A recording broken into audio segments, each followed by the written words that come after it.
Hello. The old world is about to see the arrival of a brand new full faction in Warhammer Fantasy for the first time in about 20 years. Grand Cathay will receive a complete range of new miniatures for units and characters that have literally never been seen before on the tabletop. And though the development of the modern version of Cathay owes a great deal to Total War Warhammer's video games, there has been a Cathay in the Warhammer world since almost the very beginning. That world itself has evolved and changed considerably over editions of Warhammer. Geography has shifted, details have been layered on, factions have been added, and some have even been lost, including those of Cathay. In earlier editions of the game, Cathay was a playable faction, and there were even some miniatures produced to represent the denizens of Cathay and its surrounding lands. And that is not to mention the wealth of vibrant Warhammer fiction that has painted a fascinating and often forgotten picture of the Far Eastern nations of the known world. So, what have been the most prominent appearances of Cathay in Warhammer's history? What parts of the lore have remained in place, and what things have changed over time? Put simply, what has led to the army of Cathay that today marches onto the battlefields of the old world? I'm Jordan, this is Jordan Sorcery, and today we're building Warhammer Armies, Grand Cathay.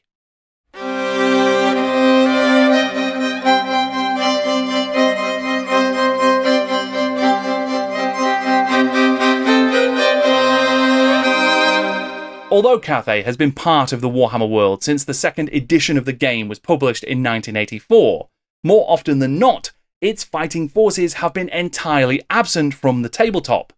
In recent years, though, a modern and cohesive representation of the armies of Cathay have been very present on the virtual battlefields of Warhammer. And now they will be joined by a full miniature range to represent the armies of Grand Cathay in the old world tabletop game.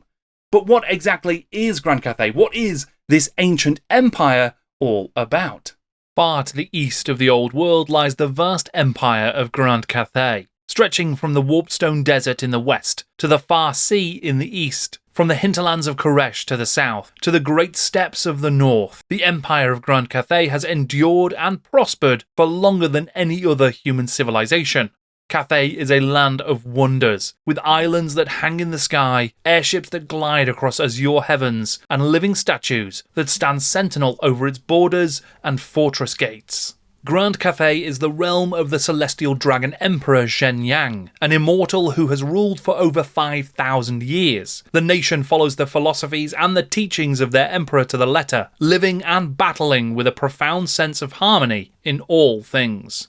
This is Building Warhammer Armies, my regular series where I look at the origins and evolutions of the greatest factions in Warhammer history. I take a look at the real-world inspirations, the cinematic and literary influences, the changes that happen from edition to edition. There are already episodes about the Beastmen, the High Elves, the Empire, and many, many more, and you can check them all out in a complete playlist of episodes right now. If there is a faction that you would love to see me cover in this series in the future, leave a comment down below and let me know. Okay, before we get into the history of Cathay in Warhammer, there are just a couple of quick notes I want to make right now up top. First of all, it is often very difficult to be completely exhaustive in my research, so there will no doubt be some examples of Cathay that I didn't get to or wasn't able to cover or didn't have time to fit in. For those, I apologise, and I always love to hear about those in the comments below, in case I did miss something and want to learn more. Second of all, I will be talking a fair bit here about Cathay and Nippon, influenced by China and Japan. And whilst I completely understand that they are completely separate nations, both in the game and the real world, there is a lot of intertextuality and a big relationship between the two in the history of Warhammer. So there will be some crossover that I will be covering. Right, before we delve into the history of Cathay in the Warhammer fantasy world, why don't we start by looking at the origins of the term Cathay in the real one? According to Wikipedia, the term Cathay has its origins with the Khitan people, a historically nomadic people who lived in Northeast Asia. From the 14th century, they inhabited the lands that would correspond to modern-day Mongolia, northeast China, and the Russian Far East. From Catans came the term Cathay, which gained local usage to refer to China. That then travelled into medieval Europe through Islamic and Russian sources, and evolved into the word Cathay, through use by writers like Marco Polo. For Europeans, Cathay came to mean the area of northern China today, as opposed to using the names Manji or simply China to refer to what is now known as southern China. As the name China became more dominant towards the start of the 19th century to refer to the entirety of the country we now call China, Cathay found a place in more poetic contexts. For example, in 1915, poet Ezra Pound called his collection of freely translated Chinese verses Cathay. In 1982, writer Stephen Milhauser composed a work of short fiction called Cathay that has been described as a prose haiku. In 21 brief vignettes, it details wondrous marvels that might be witnessed in the ancient Chinese royal court. Amongst them are unanchored islands that drift across lakes and rivers, magically animated statues, and the most esteemed artists of the realm, miniaturists.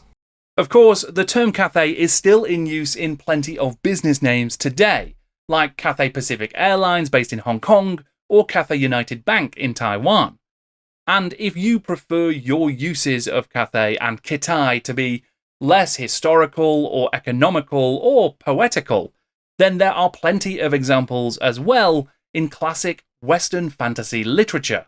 In Paul Anderson's The Broken Sword, a book that was influential in the development of Warhammer's elves, there are references to demons of Far Cathay. The author Robert E. Howard wrote about a Far Eastern civilization called Kitai in his Hyborian Age stories, some of which feature Conan the Barbarian, and which also inspired some of Warhammer's early development. He was a magician from Far Cathay, returning to his native kingdom after a journey to Stygia. He took me with him to purple-towered Paikang, its minarets rising amid the vine-festooned jungles of bamboo, and there I grew to womanhood under his teaching. Age had steeped him deep in black wisdom, not weakened his powers of evil. Howard even wrote a story called Red Blades of Black Cathay that featured the so-called heaven-born empire of Black Cathay. When Warhammer was first published in 1983, it was done so as a system-agnostic rule set. Essentially, there was no Warhammer world. It was designed for you to use whatever miniatures you had and to fight battles using these rules.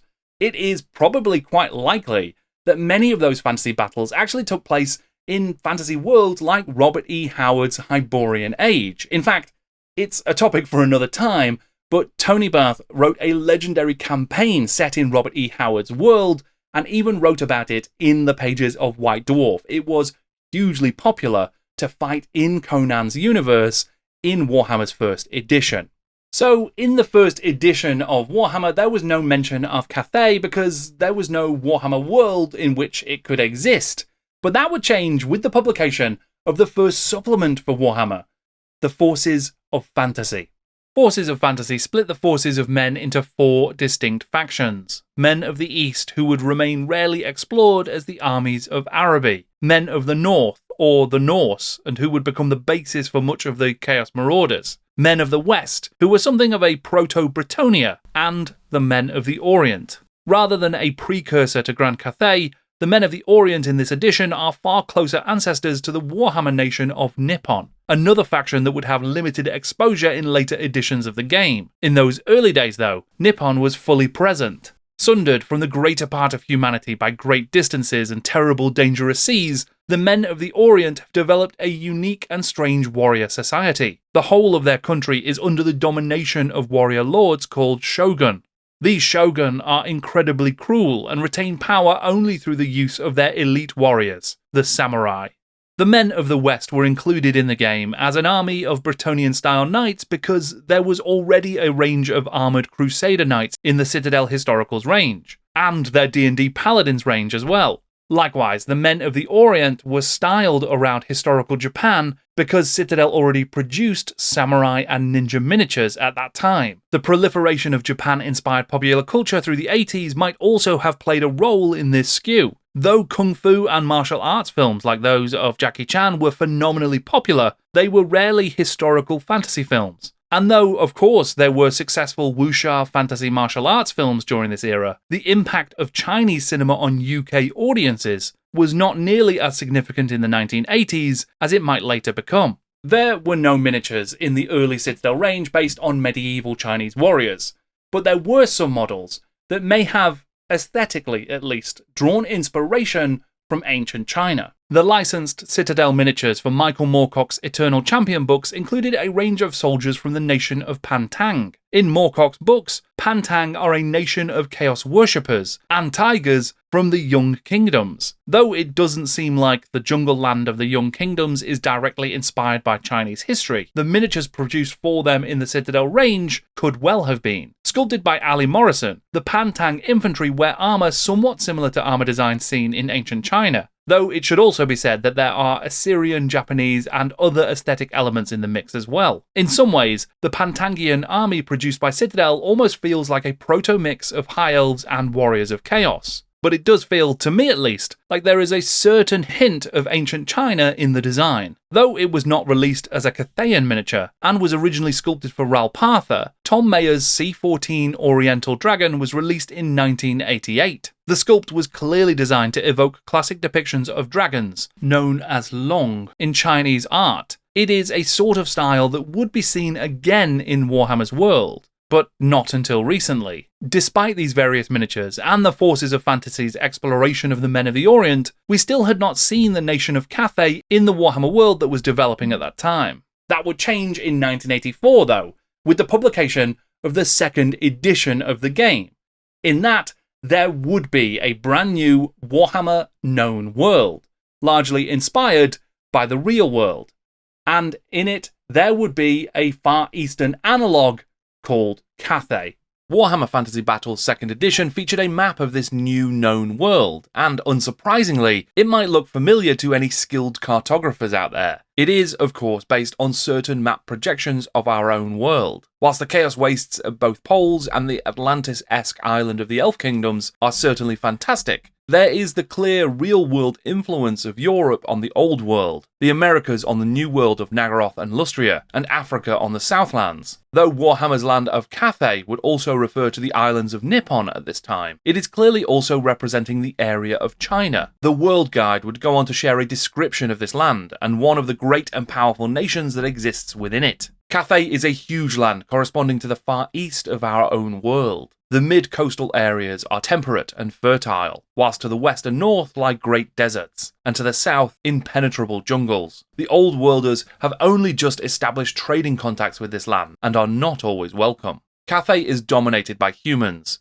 although remoter areas are still under the control of goblinoids, especially hobgoblins. There are many separate states and cultures within this area, of varying sophistication and technology. The largest state is Imperial Cathans, where gunpowder technology is known but not fully exploited. Society throughout the East is insular and unenterprising, a situation enhanced by the universal Simca religion. In the timeline of the known world, the year 3000 saw the emergence of man in Arabia and Cathay, and shortly afterwards in the Old World, with reference later made to the Hobgoblins' invasions of Cathay, which were driven back by the first Simcists. Hobgoblins are detailed as being common in the Darklands and widespread in the Northern Steppes, but it is also stated that in Cathay they are the most common goblinoid type, more so even than goblins. Plenty of creatures like bears, boars, and dragons are also described as being present in the land. In the last mention of Cathay in the 2nd edition's known world timeline, it is claimed that over the last decade, Old Worlders have made it as far as Cathay.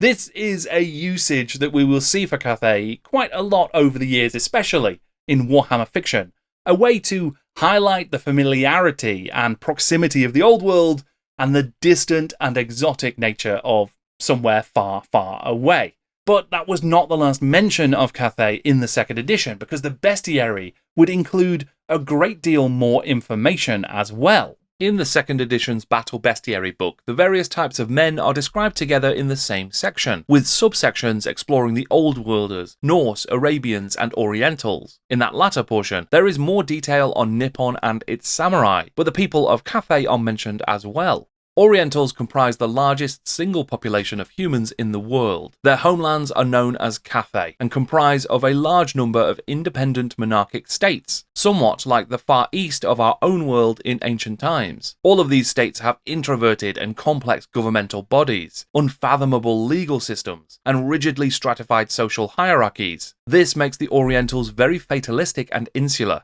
There are many different languages spoken in Cathay. The common tongue of more civilized areas is called Cathan. Technology and society varies tremendously from the Stone Age headhunting barbarians of the south to the ordered civilizations of the north, including Nippon and Imperial Cathay. Much of Cathay is subtropical or mountainous, the domain of countless primitive tribes as well as other humanoid creatures. Although gunpowder technology is known in Cathay, lack of imagination and innate conservatism prevent its widespread use. Apart from the primitive tribes and a few independently minded states, the Orientals worship a common god called the Orange Simka. Simka corresponds closely with the worship of Buddha in our world. Monks wear orange robes and spend most of their time in contemplation. Vimto is the martial version of Simsism. There are obviously some of their time broad stereotypes at play here in the creation of Cathay. The use of the term Oriental to refer to peoples has also fallen out of favour since the game was published. And even more obviously, there are quite a few silly jokes. Whilst I'm sure there are some folks who lament the loss of the cordial-inspired Vimto monks, I'm probably not one of them. As handily explained on the Awesome Lies blog, the god known as the Orange Simka is apparently a thinly veiled reference to the French-manufactured car that Warhammer co-creator Richard Halliwell drove at the time, which was an orange Simka. Jokes aside, this edition did feature a full army list for Imperial Cathan forces. I don't know when it went from Cathan to Cathayan, but right now, the Imperial Cathan army was looking pretty good. Imperial Cathay is the largest and oldest of the Oriental nations. Cathan armies are exceptionally powerful, but then they have to be. The Cathan fight not only against rampaging hobgoblins, steppe nomads, and jungle primitives, but also the might of the island race of Nippon. Nippon armies are of the same composition. It's a curious list, in that it is apparently designed to serve both armies of Cathay and of Nippon, but as with the first edition, it is very much centred on the samurai, because they were available from Citadel miniatures at the time. Unfortunately, the samurai were explicitly explained to be exclusively linked to Nippon in the earlier bestiary section, meaning that the Cathans have rather fewer options for lore-appropriate lists.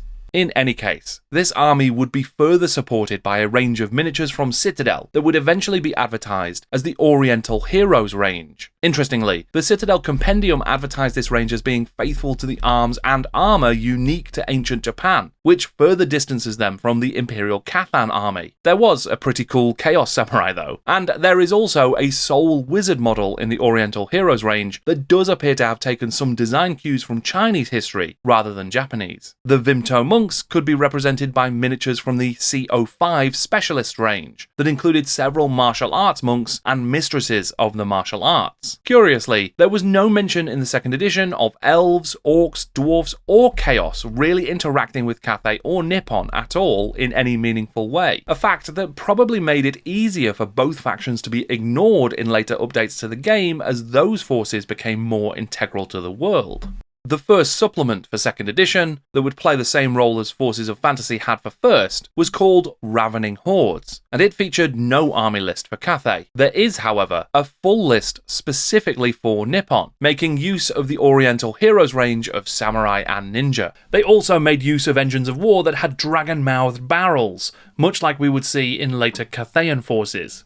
Before the end of Warhammer's 2nd edition, there was a huge expansion of the lore, with the release in 1986 of Warhammer Fantasy Roleplay. The game is predominantly focused on the old world as its setting, so there is not much to speak of in the way of Cathayan detail, but it does mention the humans of Cathay, and the many languages spoken in that land, including one called Cathan. The term Cathan to refer to the nation and armies of Cathay would soon fall out of favour though. Wolfrup would continue to suggest that rather than Cathayans living in a unified empire, their homelands are known as Cathay and consist of a large number of independent states, many of which are not unlike the Far East of our own world in ancient times. Mention is made in several places in the Wuthrup core book of travellers and traders that have gone as far as or come from Cathay, particularly when talking about the merchants of Marienburg and the explorations of the Sea Elves. Before we continue our journey of Cathayan discovery, I want to take a moment to talk about this video's sponsor.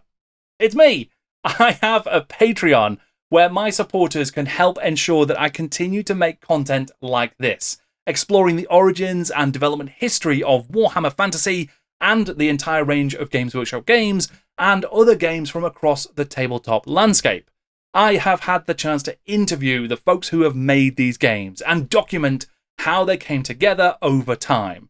If you would like to support that work, you can check out my Patreon. There are giveaways, there is early and exclusive access to content, I do book reviews, and I share other stuff on there as well. That is all available at patreon.com/JordanSorcery, so you can check that out if you're interested in helping me continue to make this kind of stuff. Right, that's enough of that. Let's get back to the thing. Warhammer's 3rd edition does offer more insight into Cathay as the Warhammer world is starting to take on a more recognisable shape. But it also has an absolutely amazing disclaimer that is similar to the kind I make every single one of these episodes. Come back next time, because this topic is too big to cover in one go. The Far East is a very large area, possessed of a unique cultural history. It would not be possible for us to describe this area properly within the space available in this book. For the moment, we shall pass over these lands, leaving their exploration to others. A complete guide to the lands of Nippon is already under development. Around this time, there was a separate setting being developed at Games Workshop that would have made use of the Warhammer rules, but not the Warhammer world. Written by Dave Morris and Jamie Thompson, it was to be based on medieval Japanese history, and was called Tetsubo, which is a rough Japanese equivalent for a Warhammer.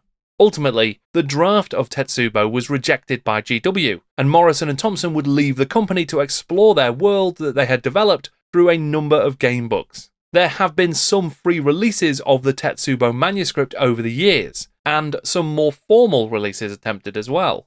There is some debate about whether Tetsubo was the Nippon supplement mentioned in Warhammer Fantasy Battles 3rd edition, or if there was another different book being worked on that was both inspired by Far Eastern history and set in the Warhammer world. To muddy those waters still further, White Dwarf 107 included a note that may relate to the Tetsubo project, but which equally may not. Wuthrup is not forgotten, with several major supplements on the horizon, including new rulebooks dealing with the ancient civilizations of the East and the jungles of Lustria.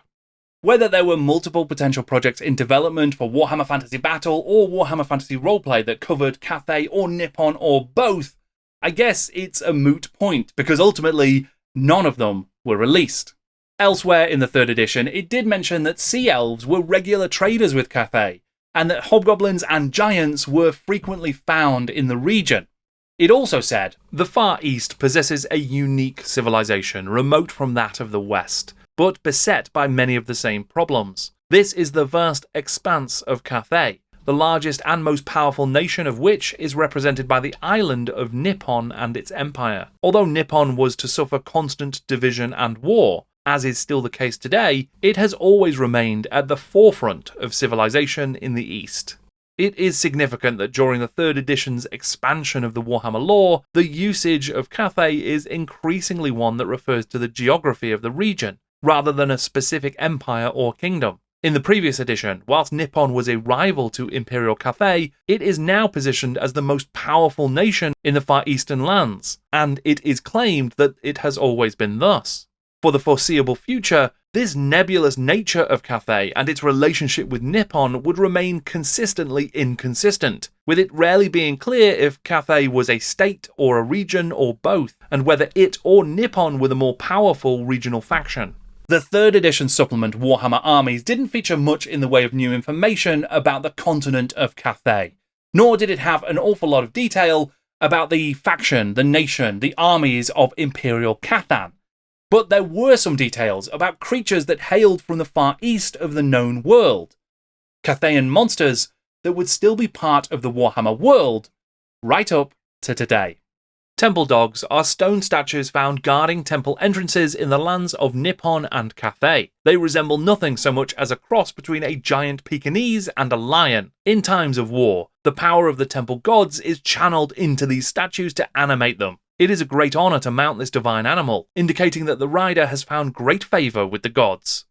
There are many names for the inspiration behind these temple dogs. They are sometimes known as Fu dogs, Chinese guardian lions, or Shi as they are originally known in China, and Shishi as they were later known in Japan. The guardian lions have long been a traditional architectural feature of imperial tombs, palaces, and the homes of the wealthy, standing astride the entrance of these places, typically as a pair of stone statues in a manifestation of yin and yang. Traditionally, the male lion has a paw resting on a ball of material that represents the material elements of the world, whilst the female rests a paw on a cub, representing the spiritual elements of the world and the cycle of rebirth. Miniatures were released for the temple dog, and they were actually made available with riders. There were 3 to choose from: a samurai, a dark elf, and a hobgoblin. Still, no specifically Cathayan trooper in sight.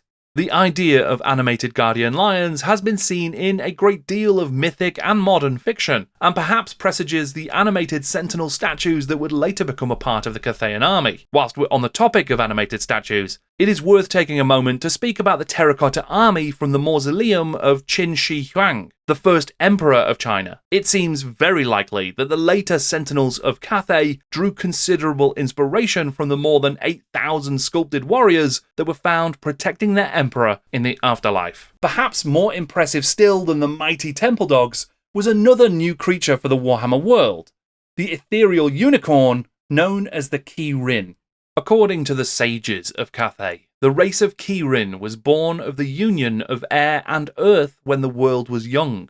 The story is typical of the Orient, and hence manifestly fanciful, but does reflect accurately the potency of these creatures. Kirin are creatures of wholly unnatural composition, although appearing not unlike normal flesh and blood. They live amongst the devastating forces of lightning, storm, and thunder. Kirin are aerial creatures that ride the roaring winds and storm clouds, bellowing like thunder and screaming great cracks of lightning through the disturbed air. Kirin is the Japanese name for a folkloric creature akin to a deer and a unicorn. It's believed that this creature was influenced by the Chinese mythic beast, the Qilin.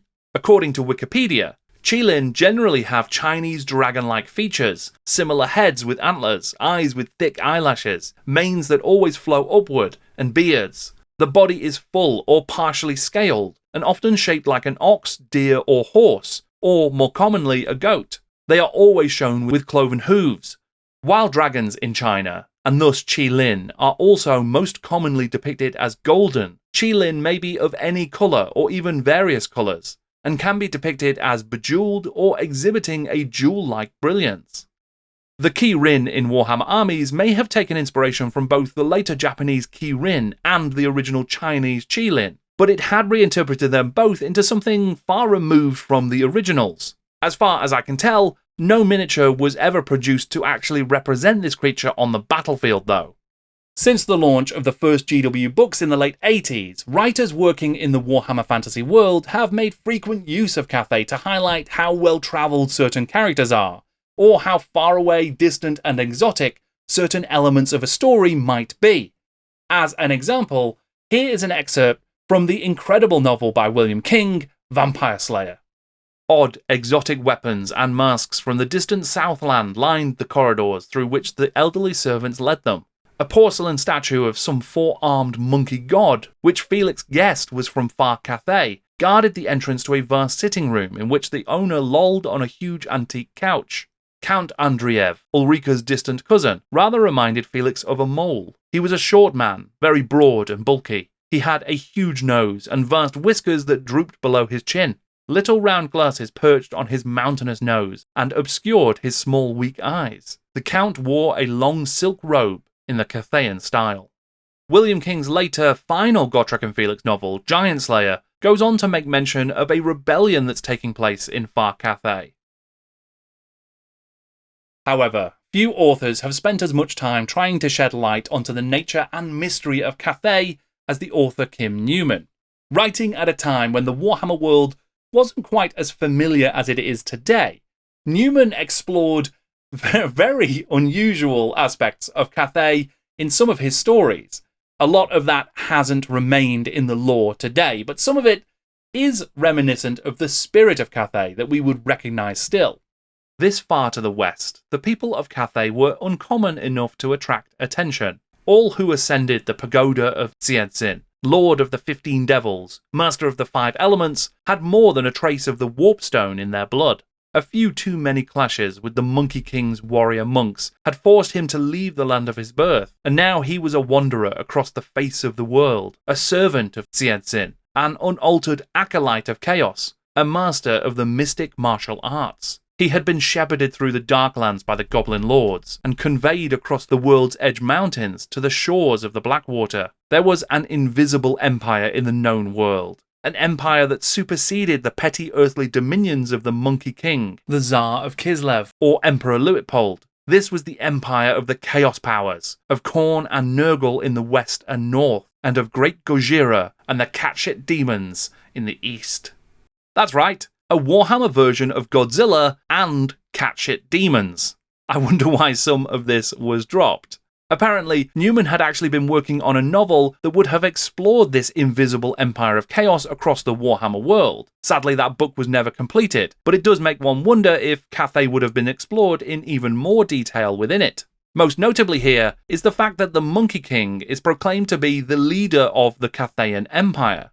The character of the Monkey King comes from The Journey to the West, a classic of Chinese literature. Journey to the West was published anonymously in 1592, but has since been attributed to Wu Cheng'en. The story follows the pilgrimage of a Chinese Buddhist monk who is seeking out sacred sutras. Sun Wukong, the Monkey King, joins this pilgrimage. Wukong is an immortal of tremendous power, born from a stone egg on the top of Flower Mountain.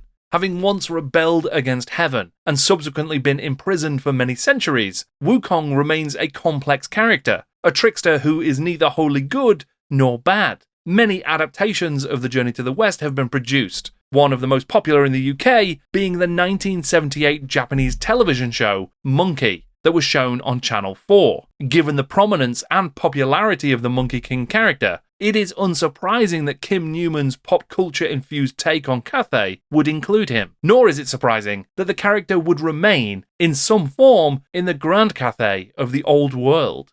Newman's Cathayan character and Tzeentch worshipper Dian Qing would go on to reappear in his later novel Beasts in Velvet, under the guise of an ambassador from Cathay to the court of Emperor Karl Franz. Things are not ordered very differently in Cathay. The Monkey King sits in his eternal gardens, boasting of his youthful exploits, whilst his ministers rob him blind and use the people as chattels.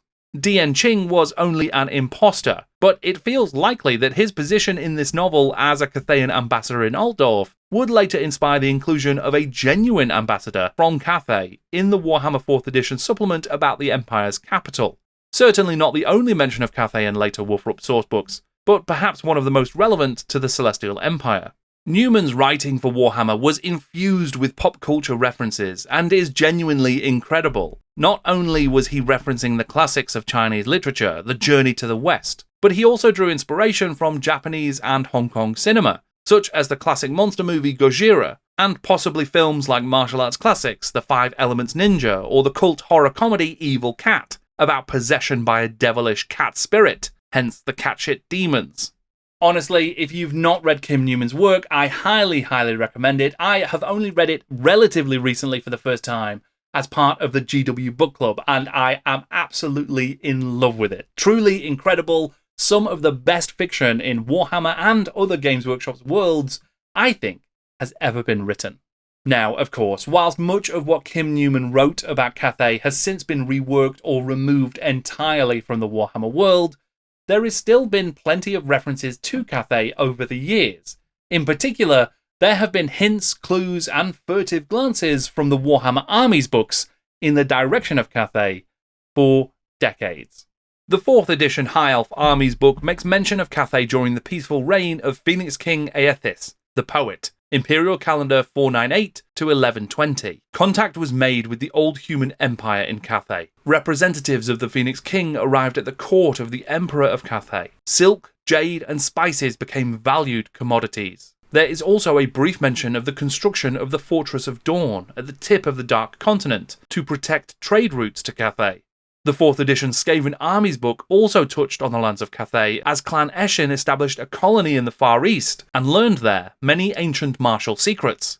Finally, the deadlock was broken by the reappearance of another supposedly lost clan, Clan Eshin, whose assassin adepts returned from the far land of Cathay in the east. Clan Eshin had learned much of the art of stealthy killing from one of the oldest human civilizations in the world. Their black-clad murderers could infiltrate the most well-defended lair and slay the mightiest foes with their deadly skills. Perhaps most intriguing in the 5th edition of Warhammer was an account written by a Cathayan invader in the Lizardman Armies book. It features some contradictions to what is now considered to be the canon for Cathay. For example, it takes place during the 14th year of the most excellent reign of Emperor Wu, as opposed to the Celestial Dragon Emperor, who is now considered to be immortal and who is said to have been in charge the entire time. But of course, even with those contradictions, it is still fascinating to see how Cathay was conceived of during this period of Warhammer's development history. As part of the invincible invasion fleet of Cathay's Emperor Wu, Captain Yin Tuan was shipwrecked in Lustria and encountered the curious and unknown denizens of the jungle. During this time, we saw none of the inhabitants and had no idea where we were. A party of men ventured inland and returned several days later. They had found a huge statue carved in the shape of a dragon. It was not at all like a dragon of Cathay, but resembled some kind of lizard demon. I ordered everyone to stay near the camp. I was the only survivor of that mighty expedition to be found alive. I returned to Cathay and was ordered into the presence of the Emperor himself to give my account. The Emperor ordered that it should be recorded for posterity and rewarded me with command of the Palace Guard. The story of Yin Tuan is one of those classic pieces of 4th and 5th edition fluff, providing a glimpse into the Warhammer world without too many specific details, but plenty of intrigue. Whilst it is primarily concerned with depicting the somewhat alien nature and danger of the Lizardmen, there are some details about Cathay, such as the chanting monks of Fu Hung, a city that would later be included in the Total War depictions of Cathay. Perhaps the most notable contradiction to later lore is the relatively new reign of the most excellent Emperor Wu. References to the Emperor Wu would appear briefly in some other army books during this era as well. When it comes to developing shared worlds across many decades of many products, there will always be contradictions and things that need to be revised or retconned, and I think that this is a great example of how inventively that can be done.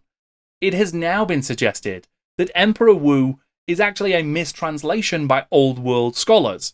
Instead of being the actual Emperor of Cathay, it was just someone in charge, a magical lord who was responsible for shipping and trade and travel out of Cathay, and their name was taken to mean the ruler of the entire nation. Now, whilst that is not always a perfect fit, for example, in this particular story, it is a Cathayan himself who has written about seeing Emperor Wu, so it doesn't make sense that he would have mistranslated his own emperor's name. But there is always going to be that need to smooth over some of the rough connections between different editions of games as they evolve over time, and I think that that is perfectly fine and works very, very well. If the Building Warhammer Armies series has proven anything so far, it's that canon is not a sacred, immovable edifice. It just can't be. It's too big, and there are too many requirements that mean things have to change and evolve over time. In fact, it is far more akin to a sailor lost in the lizard-men-infested jungles of Lustria, the most movable of feasts. In 2006, the inimitable kitbasher extraordinaire Dave Taylor was inspired by all of the Cathayan lore over the last 20 years or so to create his own scratch-built Cathayan army. Though it was not official, it was featured in White Dwarf, and it was the closest anybody had come in 2 decades to seeing a grand army of Cathay on the battlefield. As seen in US White Dwarf issue 314, Dave Taylor kitbashed a full Grand Cathayan army using the Bretonnian rules as a base for his army list. For a few years now, there have been interesting little tidbits about Cathay scattered among the background of various armies. Expanded maps of the Warhammer world, allusions to the armies of Cathay, and even the very classy Cathayan longsword that ogre man-eaters can wield. All of these things piqued my interest. Amongst the many amazing models that Dave created was a unit carrying an ancient elemental reliquary, and a lord mounted on either a key Lin or a key Rin. The reliquary is my absolute favourite from the army, making use of the much-loved Citadel Air Elemental model from an earlier age.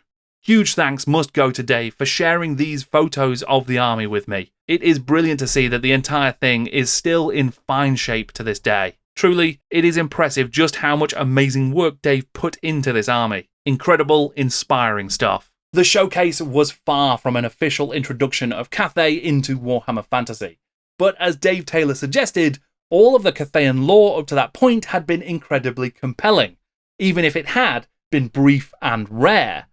In the 6th edition, though, there would be an effort to expand the Warhammer world to new corners that had not been explored before, and though Cathay still wouldn't become a major player, there would be more information about the ancient empire that existed there than we'd probably ever seen before.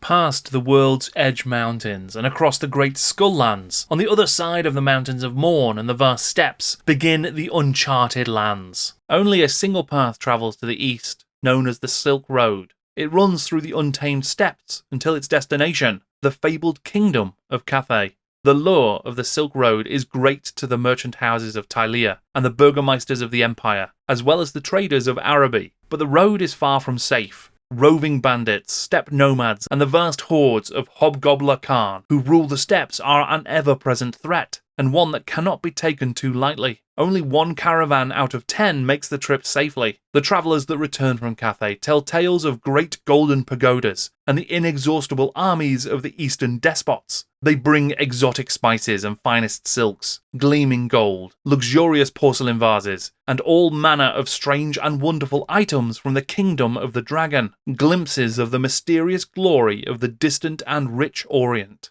They also bring tales of jade cities and high temples, where mystics probe the movements of the heavenly bodies and the positions of the stars, of the scholars who inscribe every word ever uttered by their divine emperor. Many strange creatures are said to live in the land of Cathay, from serpentine dragons to gigantic living stone dogs, which guard the temples of the multitudinous gods of Cathay. Records of travellers tell of the thousand foot soldiers of the emperor, the mystic brotherhoods of monks who can kill you with a touch of their hand, and the strange monkey warriors living high in the mountains of heaven. One of the most effective techniques that Games Workshop and Warhammer Fantasy writers have used in Warhammer's world building and storytelling is that of the tall tale and the unreliable narrator. Whilst some lore in 4th and 5th edition is presented as absolute fact, by 6th edition pretty much everything is in question. Even though there is actual world-building information included in the 6th edition core rulebook about Cathay, it's pretty much unverifiable throughout. It's couched in the language of fairy tale and fable. In fact, the only real detail that seems to be provable is just how difficult it is to get to Cathay to prove anything else right or wrong. There is even some text in the 6th edition that calls out how unreliable everything is.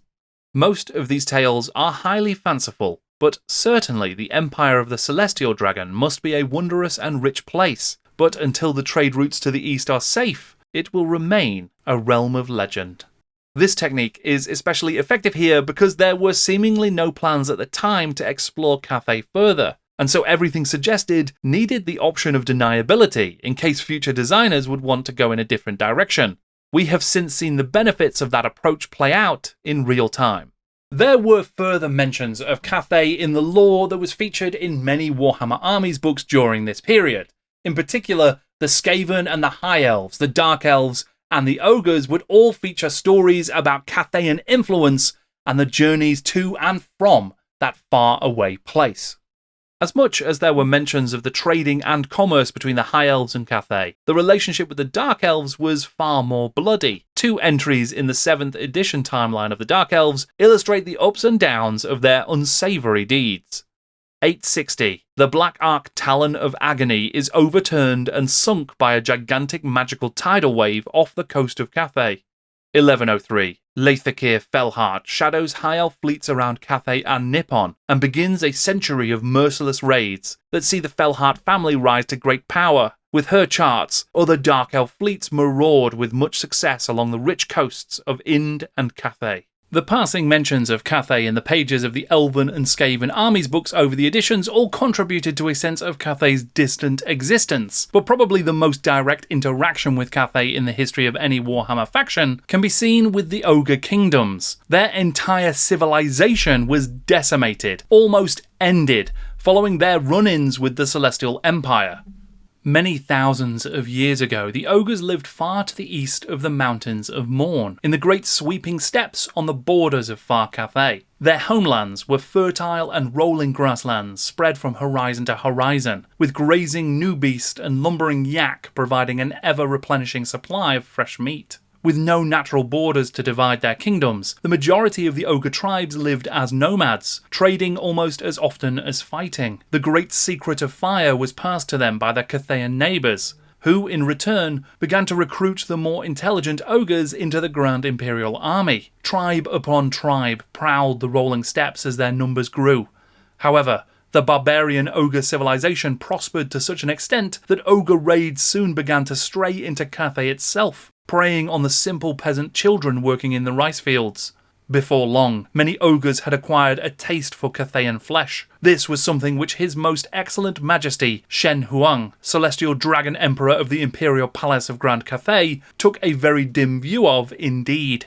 Whether Shen Huang's coven of ancient astromancers had anything to do with the catastrophe that befell the ogres remains speculation. But not too long after the children of that land began to go missing and bloodied bones littered the paddy fields, a great burning light appeared in the sky. One sweltering night, the comet slammed into the ogre homelands with such force that it was felt on the other side of the world. All life around it boiled away in an instant. 2/3 of the ogre population were annihilated as the steppes liquefied under the hammer blow of an angry god. The later named Warpstone Desert may well have been a direct result of the Dragon Emperor's magic. It's also worth noting that in this edition it has finally become the consistent, accepted truth that Shen Huang is the immortal Dragon Emperor of Cathay. The introduction of ogre man-eaters also brought into the game the closest thing seen to a Cathayan soldier in 6 editions. The mercenary ogres were said to adopt the armour and equipment of the lands in which they spent most of their career, including, for some, fighting in the armies of Grand Cathay. There is much talk in the Ogre Kingdom's armies books about the Ivory Road, one of the main routes into Grand Cathay, the other being the Silk Road. From Pigbarter, the spice routes head east into distant Ind, the land of 1,000 gods. It snakes through the far north of Ind, at the tail of a great mountain range, where the monasteries of the celestial dragon monks are found. Mystical but highly aggressive, these legendary warriors practice enlightenment through violence, and through strict meditation and training have even mastered the ability to breathe fire and run across water without breaking its surface. Just as Kim Newman took inspiration from cinema, it seems here that wuxia films have finally played a role in creating the mystical legends of Cathay's monks and warriors. One of the most sustained and detailed explorations of a corner of Cathay, outside of a core rulebook, would come in 2011, with the publication of the second and sadly final book from the Warhammer Forge, the truly incredible Tamarkan, the Throne of Chaos. The Jade Green Tower, a thing as much of magic as stone, sat high and all but unassailable upon a jagged promontory of rock overlooking the ancient Silk Road that led from the gates of the Great Bastion to the southeast and the inhospitable mountain passes of the Ogre Kingdoms to the west. From here, the servants of the eternal Dragon Emperor surveyed the Great Road and kept watch for signs and portents of woe and threats from distant lands, and so they were well forewarned of the terrors arrayed against them. The warriors of the east, oath-sworn and stalwart, stood firm behind the ramparts of the tiered fortifications that encircled the outpost beneath the tower, lined as they were with snarling-mouthed bronze cannon and deadly stone-fleshed temple dogs and crow men, ready to crush the foe in their granite claws. Based on an original work by Rick Priestley and Alan Bligh, and written by Bligh himself, Tamarkan is an absolutely beautiful book that tells an incredible story, intended as the first in a series that would tell of 4 brothers who each devoted themselves to a different chaos god and then made war on the Empire and the known world. In its pages, we learn more about the fighting forces of Cathay when an attack is made on a Jade Watchtower on the Silk Road. There is talk of dragon-blooded Shigenjan sorcerers wielding elemental powers and causing asteroids to plummet to the ground. There are living statues of Onyx in the form of crow-like men. There is another appearance for the Temple Dogs of the 3rd edition Warhammer Armies supplement. These would all become relevant forces for Total War Warhammer 3, with even the Temple Dogs being added in later DLC, despite not making a return yet onto the tabletops of the old world. The story of Tamarkan is told by Sail the Faithless, one of Tamarkan's less than loyal allies. It is Sail who decided to veer from the campaign towards the Empire to test the unknown might of the Cathayan border, a brief excursion that is positioned as Sail simply trying to sate his curiosity about a relatively unknown Far Eastern nation. But the story does end with the suggestion that he has more tales to tell, and that he wants to seek vengeance on Cathay for his humiliating defeat at their hands. As I understand it, there were several more books planned for the Warhammer Forge series before it was wrapped up, and I believe that one of them may well have covered more of the exploits of Sail the Faithless and his adventures in Cathay. There is a whole video to be made about the fate of the Warhammer Forge, and I will absolutely be making it one day. Eventually. The real dawn of Grand Cathay would come in 2022 with the release of Total War Warhammer 3. For that game, Creative Assembly wanted to include a brand new faction, something that had never been seen before. To that end, they would work closely with Games Workshop to fully flesh out and complete an entire vision for Cathay as a nation and an army. Early teasers for the 3rd installment of the game focused heavily on Kislev and Khorne, but even the first announcement trailer would end with a stinger that promised that Cathay was on the way.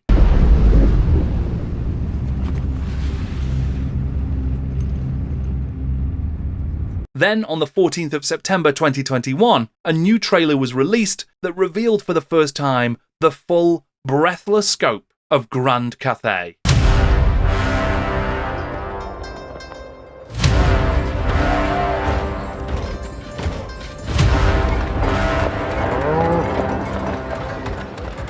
Whilst Creative Assembly were eager to introduce new armies for the 3rd game in their franchise, GW wanted to ensure that the Cathayans remained true to the spirit of the Warhammer world. To this end, the Games Workshop design studio actually took on the full process of building a brand new Warhammer Armies Cathay for the 8th edition of Warhammer Fantasy Battles, even though the game had already been discontinued. And of course, there were no plans to make any miniatures for the army at all, at least back then. Even still, all of the Cathayan army design for Total War was done so with a view to how it might look if models were eventually made of them, and as we now know, that was a wise decision indeed. Whilst there would be entirely new and never seen before units, such as the Jade Warriors and flying Sky Lanterns weapons platforms, maybe the most significant new invention was the royal family of Cathay. The children of the Celestial Dragon Emperor were all, themselves, dragons, with the ability to take on human form, and each of them played a role in managing the affairs of the Empire. There was no Key Rin in the army of Cathay, but there was a Longmar, another mythical creature from Chinese folklore that is ridden into battle by one of the Shigenjan lords first introduced in Tamarkan. In an article on Warhammer Community, Citadel sculptor Nicholas explained the approach that was taken to create the beast. Longmar are an established aspect of Chinese mythology, and they have connections to other vaguely equine mythical beasts, like the Tianma and the Qilin, so there was a lot to work from. We referred to a combination of historical descriptions of all 3 creatures to make a uniquely Warhammer expression of the Longmar. They are usually depicted as a horse covered in dragon scales, and sometimes with wings, as you see in our depiction. The Qilin, on the other hand, has a huge variety of different regional portrayals throughout most of East Asia, rarely settling on one depiction. In the end, it may be called a Longmar, but it's a Warhammer Longmar, so it blends a lot of elements together to create something that fits Grand Cathay. Now, as this video is probably long enough already, I'm not going to go into too much more detail about the development of Cathay in the context of Total War Warhammer 3. Unfortunately, I've never actually played the game, so I'm probably not best placed to talk about it anyway. But if you want to see more about the development of the aesthetics of Grand Cathay and how that has made its way into the tabletop battle game, then I would highly recommend a video that looks at the medieval and ancient Chinese influences on the armor designs by Lorica Clothing. It is very well researched, very well written, and brilliantly presented. It is a fascinating truth that Cathay as an idea has been part of Warhammer more or less forever. As long as there has been a Warhammer world, there has been a Cathay in it. For the longest time, there has been a sense that just beyond the borders that we see, off the edge of the map, there is a great empire, or many rival kingdoms, of men who were masters of magic and martial prowess, a home to dragons, and a distant but present trading partner with the powers of the old world, who provided great luxuries and objects of incredible value and subtle power. Taken together, there feels like a lot more Cathayan lore than I thought. And whilst the background has never been entirely consistent, there have been many interesting ideas and compelling stories told about this distant kingdom, often in a way that allows for them to be unreliable. Fables, tall tales, myths, legends, bedtime stories even, and some subsequently creative ways to tie as much of that together as possible over the years. From the army of Imperial Cathans in the 2nd edition, and the Temple Dogs of 3rd, to the Onyx Crowmen and the dragon-blooded Shigenjan Lords that came with the 8th edition, the journey of Cathay from the fringes to the foreground has been one of many decades and many creative hands. Of course, it was not until the era of Total War that the empire of the Celestial Dragon Emperor was really defined clearly. But now, that version of Grand Cathay marches onto the tabletops of Warhammer the Old World, with some genuinely impressive miniatures that are absolutely incredible. It feels to me, at least, like the earliest hints of Cathay have come full circle. Ideas mooted in the very beginning of Warhammer finally being realised as a complete army and a fascinating new realm to explore in the story of Warhammer. And to be honest, I can't wait to fight them all on the battlefield. There is a lot more material here to explore. There is stuff I wasn't able to get to or cover, and I think the arc of Cathayan development over the course of Warhammer Fantasy history has been a long one, but an incredibly interesting one too. I hope that you have enjoyed this video. If you did, please remember to give a like and leave a comment and subscribe to the channel if you don't do so already. And of course, if you want to support my work, please feel free to check out my Patreon via the link in the description below. You can also support me by using my Element Games affiliate link if you are going to be buying your own Cathayan army or any hobby supplies this weekend. Thank you so much for watching. I'm Jordan, and this is Jordan Sorcery.